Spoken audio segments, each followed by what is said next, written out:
अनंत कोटि श्री साईनाथ महाराज की जय। टीम साईं पूजा की तरफ से सभी साईं भक्तों को मेरा नमस्कार। आज हम साईं बाबा की कृपा से श्रवण करेंगे अध्याय 3।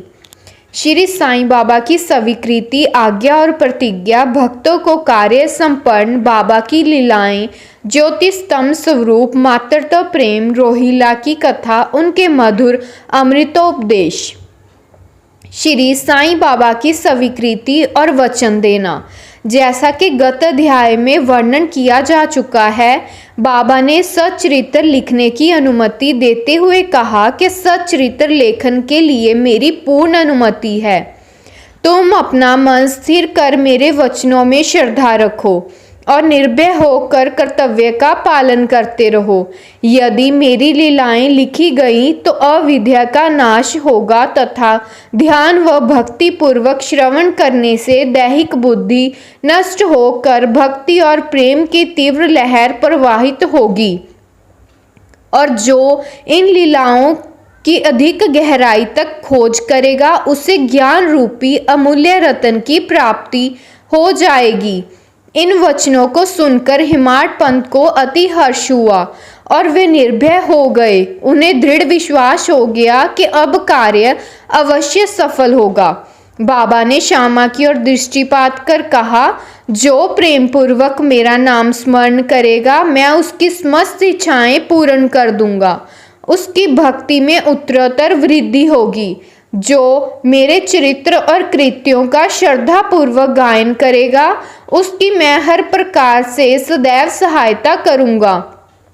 जो भक्तगण हृदय और प्राणों से मुझे चाहते हैं उन्हें मेरी कथाएं श्रवण कर स्वभावत प्रसन्नता होगी। विश्वास रखो कि जो कोई मेरी लीलाओं का कीर्तन करेगा उसे परमानंद और चिर संतोष की उपलब्धि हो जाएगी। यह मेरा वैशिष्ट्य है कि जो कोई अनन्य भाव से मेरी शरण आता है, जो श्रद्धा पूर्वक मेरा पूजन करता है, निरंतर स्मरण और मेरा ही ध्यान किया करता है, उसको मैं मुक्ति प्रदान कर देता हूँ। जो नित्य प्रति मेरा नाम स्मरण और पूजन कर मेरी कथाओं और लीलाओं का प्रेम पूर्वक मनन करते हैं, ऐसे भक्तों में सांसारिक वासनाएं और अज्ञान रूपी प्रवृत्तियां कैसे ठहर सकती हैं। मैं उन्हें मृत्यु के मुख से बचा लेता हूँ।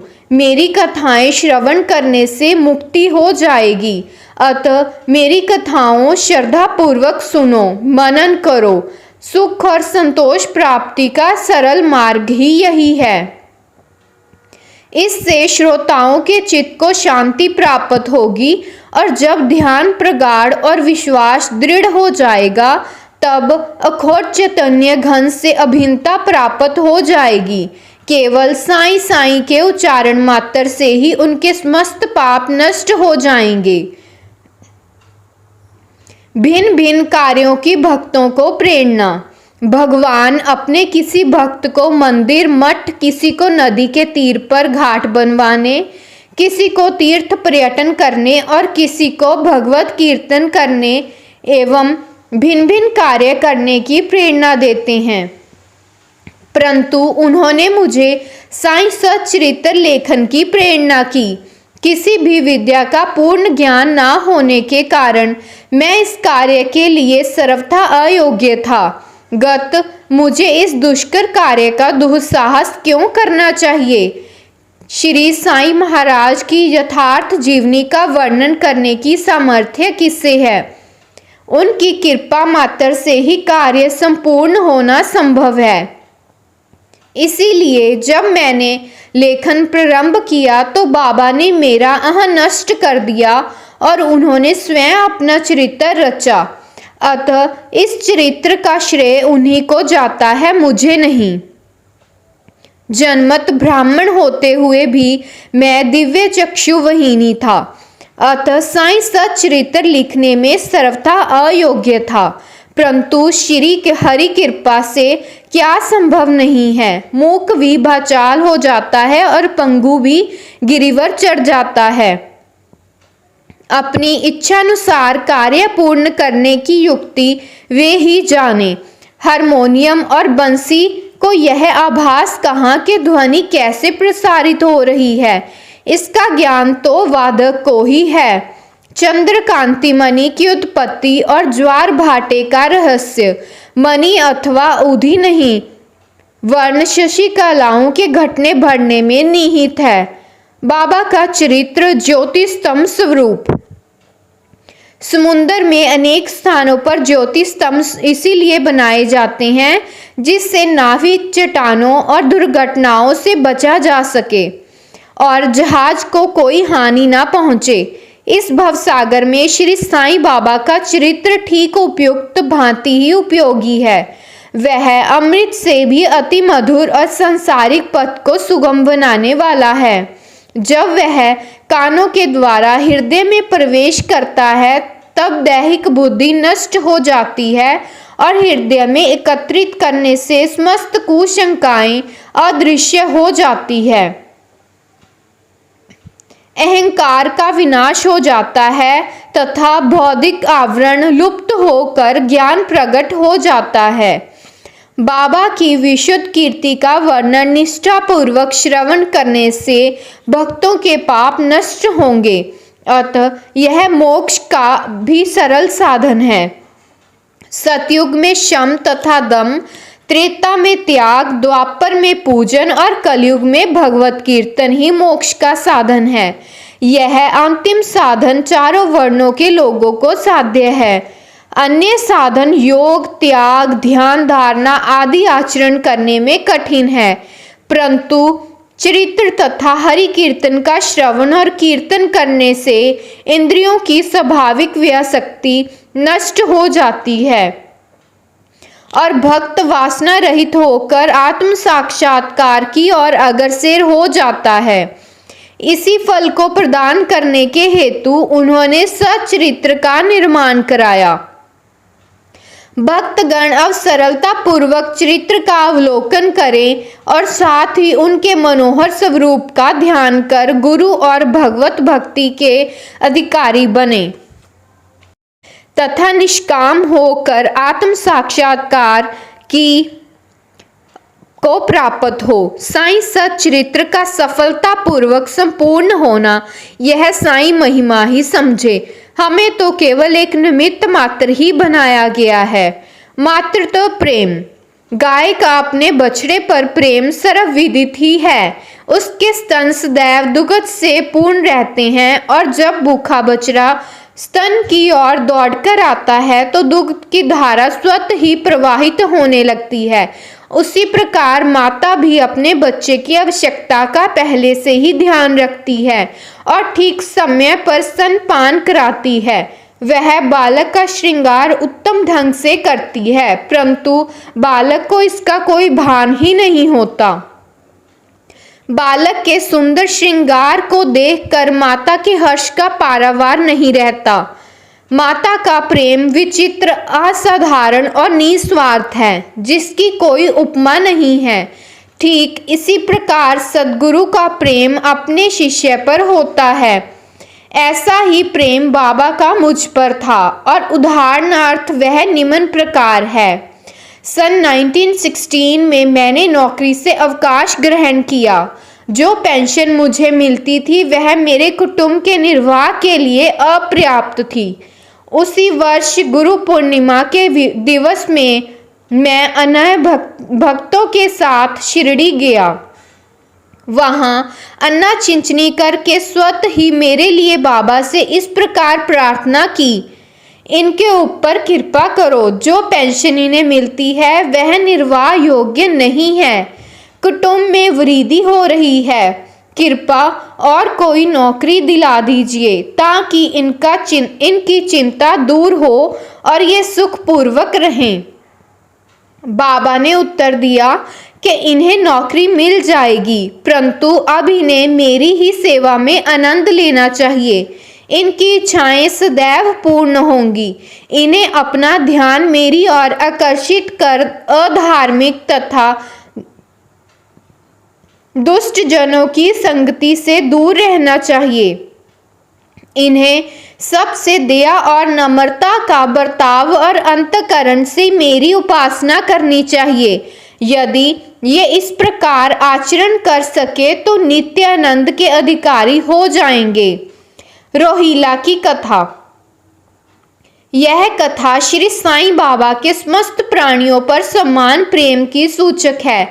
एक समय रोहिला जाति का एक मनुष्य शिरडी आया। वह ऊंचा, पूरा, सुदृढ़ एवं सुखडित शरीर का था। बाबा के प्रेम से मुग्ध होकर वह शिरडी में ही रहने लगा। वे आठों पहर अपनी उच्च और कर्कश ध्वनि से में कुरान शरीफ की कलमे पढ़ता और अल्लाहू अकबर के नारे लगाता।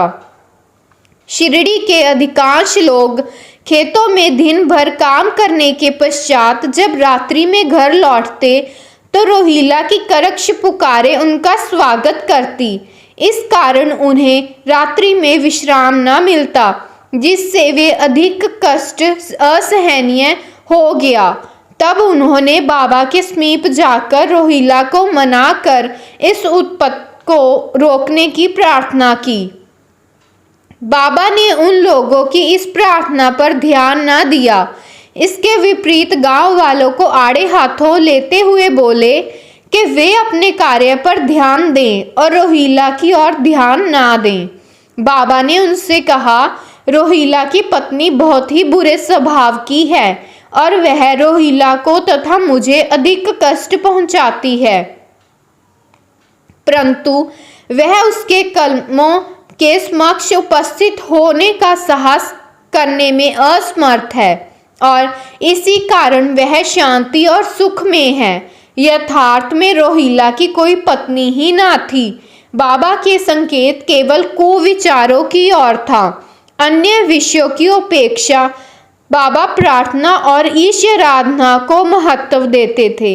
अतः उन्होंने रोहिला के पक्ष का समर्थन कर ग्रामवासियों को शांतिपूर्वक थोड़े समय तक उत्पात सहन करने का परामर्श दिया। बाबा के मधुर अमृतोपदेश। एक दिन दोपहर की आरती के पश्चात भक्तगण अपने घरों को लौट रहे थे। तब बाबा ने निम्नलिखित अति सुंदर उपदेश दिया। तुम चाहे कहीं भी रहो, जो इच्छा हो सो करो, परंतु यह सदैव स्मरण रखो कि जो कुछ तुम करते हो वह सब मुझे ज्ञात है। मैं ही समस्त प्राणियों का प्रभु हूँ और घट घट में व्याप्त हूँ। मेरी ही उधर में समस्त जड़ व चेतन प्राणी समाये हुए हैं। मैं ही समस्त ब्रह्मांड का नियंत्रण करता व संचालक हूँ। मैं ही उत्पत्ति व संहार करता हूँ। मेरी भक्ति करने वालों को कोई हानि नहीं पहुँचा सकता। मेरे ध्यान की उपेक्षा करने वाला माया के पास में फंस जाता है। समस्त जंतु, चींटियां तथा दृश्यमान, परिवर्तनमान और स्थायी विषय मेरे ही स्वरूप हैं। इस सुंदर तथा अमूल्य उपदेश को श्रवण कर मैंने तुरंत यह दृढ़ निश्चय कर लिया कि अब भविष्य में अपने गुरु के अतिरिक्त अन्य किसी मानव की सेवा ना करूँगा। तुझे नौकरी मिल जाएगी।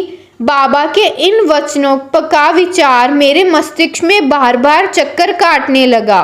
मुझे विचार आने लगा कि क्या सचमुच में ऐसा घटित होगा। भविष्य की घटनाओं से स्पष्ट है कि बाबा के वचन सत्य निकले और मुझे अल्पकाल के लिए नौकरी मिल गई और इसके पश्चात मैं स्वतंत्र होकर एकचित्त से जीवन पर्यंत बाबा की ही सेवा करता रहा। इस अध्याय को समाप्त करने से पूर्व मेरी पाठकों से विनम्र प्रार्थना है कि वे समस्त बाधाएं जैसे आलस्य, निद्रा, मन की चंचलता व इंद्रियां शक्ति दूर कर और एकचित्त हो अपना ध्यान बाबा की लीलाओं की ओर वे स्वाभाविक प्रेम से निर्माण व भक्ति रहस्य को जाने तथा अन्य साधनाओं में व्यर्थ श्रमित ना हो। उन्हें केवल एक ही सुगम उपाय का पालन करना चाहिए और वह है श्री साईं लीलाओं का श्रवण। इससे उनका ज्ञान नष्ट होकर मोक्ष का द्वार खुल जाएगा। जिस प्रकार अनेक स्थानों में भ्रमण करता हुआ भी लोभी पुरुष अपने गड़े हुए धन के लिए सतत चिंतित रहता है, उसी प्रकार श्री साईं को अपने हृदय में धारण करो। अगले अध्याय में श्री साईं बाबा के शिरडी आगमन का वर्णन होगा। ओम श्री सद्गुरु साईनाथम अर्पण वस्तु शिवम भवतु। टीम साईं पूजा की तरफ से अध्याय 3 संपूर्ण हुआ। वापिस हम कल मिलेंगे एक नए अध्याय के साथ।